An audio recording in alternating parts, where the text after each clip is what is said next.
Hello. So today I'm bringing you one of the best league starters in the game, and for sure the better one for Sorcerer. Not that anything else comes close. I really like Spark. This is the best league starter for Sorcerer for sure. And this league, it got mega buffed. And it didn't just get mega buffed in the end game, which it sorely needed. It also got quite buffed in the campaign, which is really surprising because it already was one of the fastest campaign runners in general, not just for Sorcerer, for the entire game. So if you're looking for a league starter that's simple but really, really good, and Sorcerer, definitely try this one. So whenever this gets to the first ascension, before it's a bit of a slog, it's not very strong. You are playing Essence Drain, so it's not going to be terrible. But until then, it doesn't shine. But then you ascend and you just smash through everything. Not just trash packs, but also the bosses. And it doesn't actually slow down at all. Kind of the opposite. You become better and better against especially bosses as you go through the campaign and you get more passive skill points. We get some new passive skills this league. They're incredible. I'm going to be showing you. And besides just having really amazing damage, some of the best in the game, the defense for this build is incredible. We are so tanky, just you don't die. This is hardcore viable, soul cell found viable. It's just really good in general. So the build entirely revolves around our Jinn, our minions that don't actually exist out here. They're these little coins that float around us. And the main one, the most important one, is for sure Kelari. It looks like this, one of his abilities, and the other one is a big explosion like this. And it's all physical damage, unless you add more of other types of damage, which we do a little bit, but it's physical damage. And he scales a lot of crit. He has high crit base. I'm not sure it was... Yeah, it's 15% base, so that's very, very high. I think that's the same crit hit chance as Blood Mage. I think it's 15%, so it's very, very high. And we also get some more or increased crit damage bonus, so we'll have to keep this in mind. And then we have Huzan as well. Basically what he's going to do is just, he lays down these traps, and they're going to flare up to flaming tornadoes whenever an enemy steps on them. And then we also have the sort of living bomb ability. Can't really show you, but you put basically a living bomb on an enemy up to 3. But we don't really use that ability much. It's only when we really have nothing else to press. But Huzan is really just an extra. Whenever I get to, more of a late game build, I think I may even drop him. I'm not sure yet. But for the campaign, it really helps you. You for sure need him because you're going to have downtime from just Kelari. So these two Jinn, that's what you're going to be using the most throughout not just the campaign, but also into the end game, into tier 15 maps. Whenever we are in the campaign, we're going to have more things that we're going to be pressing, and we're going to talk a little bit more about that. It's going to be mostly skeletal snipers and just the poison cloud and igniting it and exploding it. I suppose we can just go into the defense of the build as well. So it's kind of simple.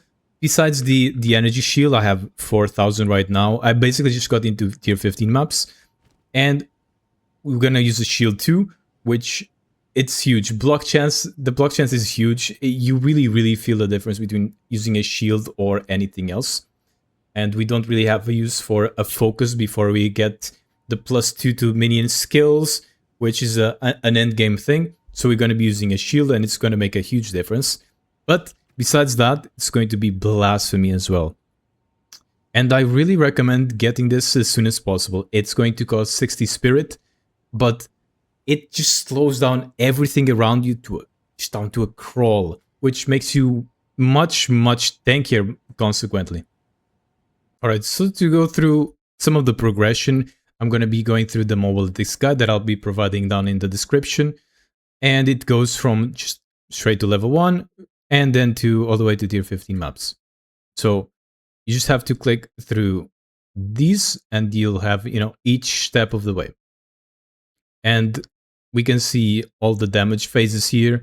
We're going to start with just Spark and Contagion. And so we start as a fully caster build. Just going to have Unleash. This is going to be a really important thing to do, by the way. And we're going to build like a caster. And that's going to continue from 6 to 20. We're going to be getting spell damage. We're going to get cast speed, but also a little bit of minion stuff. Because we will be playing at this stage with a scepter. If we can get an enfolding dawn, that would be huge, because 100 spirit makes it so you can have maybe instantly 6 or 7, skeletal archers, which is a really big deal. But that is mostly really good for bosses. For clearing trash, Contagion and Essence Rain is just too good. We keep on doing that for sure. So, Skeletal Snipers use the Poison Cloud.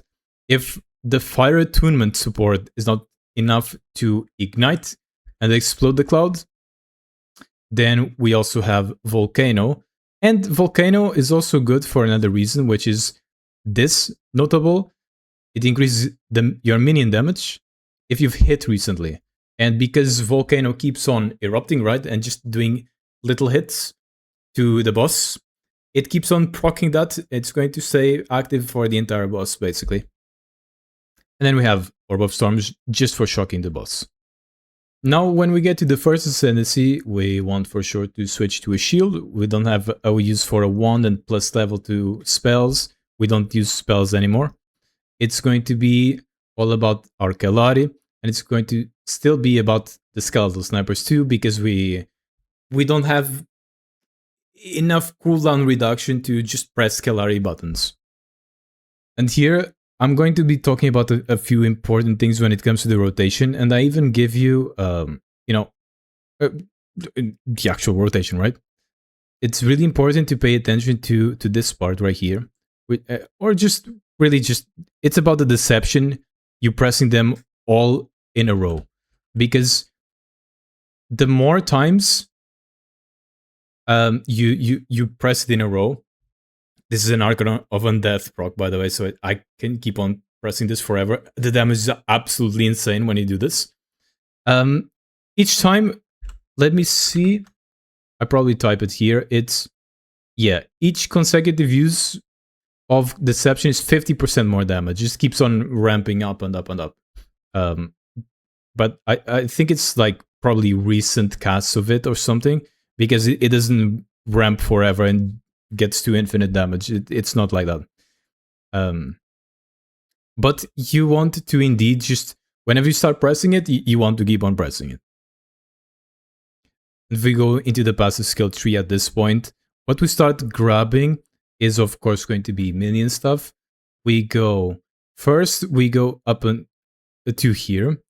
This one is all about command stuff. The cooldown recovery is really good. Increased damage, 20% each small node. And also this one here. And then after that, we want to go through here. Not for the revives, we don't care about that. But here's some increased damage. But here is cooldown recovery and area, which is really, really good. We really want the cooldown especially. And then we go here. It's on the way for more juicy stuff. So we just get this increased damage stuff, crit stuff, that stuff. And then we get to our second ascendancy, and then we get Huzan. You kind of don't have to read through all of this. This is mostly me just explaining that you kind of don't have to read any of it, and it kind of none of it matters. You just press the traps, really, and you don't worry about any of the other abilities, because there's stuff about exposure and whatever. It doesn't do anything. You just press a trap and you deal damage. And whenever you don't have anything to press, you press the living bomb. That's pretty much all there is to it. And so at this point, the rotation on boss is going to be, you precast a trap, and then you do your offering, and then you do one of the brutality into just spamming the deceptions. And if you have a an Archon proc like this, you just keep on pressing it. That's your rotation if you have an Archon of Undeath proc.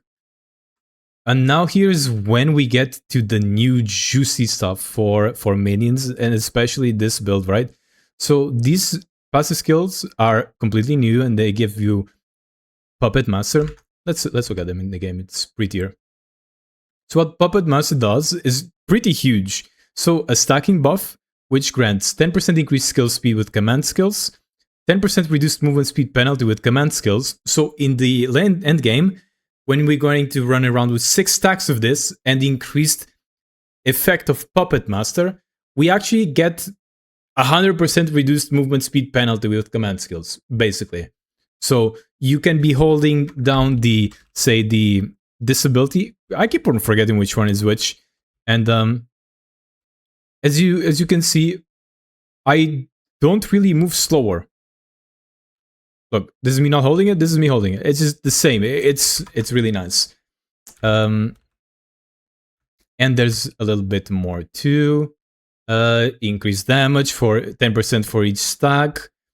And then minions get movement speed, which doesn't do anything, or increased skill speed doesn't do anything either. So that this is really, really important. But besides this, you get what I've been talking about, the Archon of Undeath. This is even more important because it says 200% more cooldown recovery rate for command skills. So that's why we can just hold the button. That deals a lot of damage, and that's a rotation. It's absolutely insane. Besides 25% more minion damage too. This actually changes how we scale, and also we just obliterate the campaign now because of this. And we have also more cooldown recovery on the way, a little bit more effect here, and we have this. I think this was already in the game, but now, you know, recovery period expires faster for the Archon. We definitely want that. More duration, we definitely want that. And here another new node too. It's basically +1 max stack of Puppet Master, more chance to get Puppet Master. Here a bit more effect on Puppet Master. I haven't gotten these yet. I'm not sure I'm going to be getting them. They're really nice too. And then whenever we get to the end game, we have to switch things up a little bit. We have to, instead of just relying on our shield and our energy shield and life to survive, we do need a bit more. We are going to be needing the blasphemy. We are going to also at some point want to switch off of shield for the +2 to level of all minion skills from a focus. It's crafted with Abyss, by the way. We're gonna need the blasphemy to make up for that, and things just hitting relatively hard in the campaign, kind of depends. And also at this point, we will start stacking up on even more different kinds of minions because of muster. It's going to be 7% more damage for each different type of reviving minion you have. So, oh, by the way, the Jinn themselves also count as something for muster. Even though you would think they're not reviving minions. Oh, actually, I don't know if it's still like that this league. I assume they didn't change that. But yeah. So if you would want 7% more damage, you could even take the Navira Jinn. But, just a little bit of something for you to know. And what becomes the most important undead minion is going to for sure be Storm Mage, because it shocks. That's basically it. You want it to have the most possible damage, to have the highest likelihood of shocking, because it works. The higher the stronger the hit, the higher likelihood of it shocking the enemy, and it really matters for bosses. And you want it to live more, so you take Last Gasp and whatever. And so, because we need more defense, we're going to be switching up the passive skill tree. We're going to start collecting energy shield recharge whenever we can. It doesn't exist much anymore. Energy shield there, energy shield here. It's going to be pretty big. Now at 4,000 energy shield, I was at 5,000, but I reduced it a bit. I feel super tanky in tier 15s. I'm clearing. I've done the Arbiter and whatever. It was really good. Oh yeah, make sure to use Convalescence. By the way, it's one of the most important things for your defense. Because especially now that it's so difficult to get energy shield recharge, you know, we need Convalescence. Absolutely for sure. And that's going to be a priority over having one more minion or something. It's just 7% more damage for each minion. Doesn't really matter. You go defense first, and then you add a minion wherever you can. I'm not playing with... I'm missing like 2 here. Yeah, it's not that big of a deal. The damage is going to be completely fine. So that's a general breakdown of how the build works, what you want to go for. I really can see the build going really well into the late end game. I'm going to keep on playing it and exploring it. I don't think I'm going to be switching. At first I thought I was going to go to Spark after, but seeing everything that they're adding, I don't think I will actually, because it's going to scale amazingly, I can tell.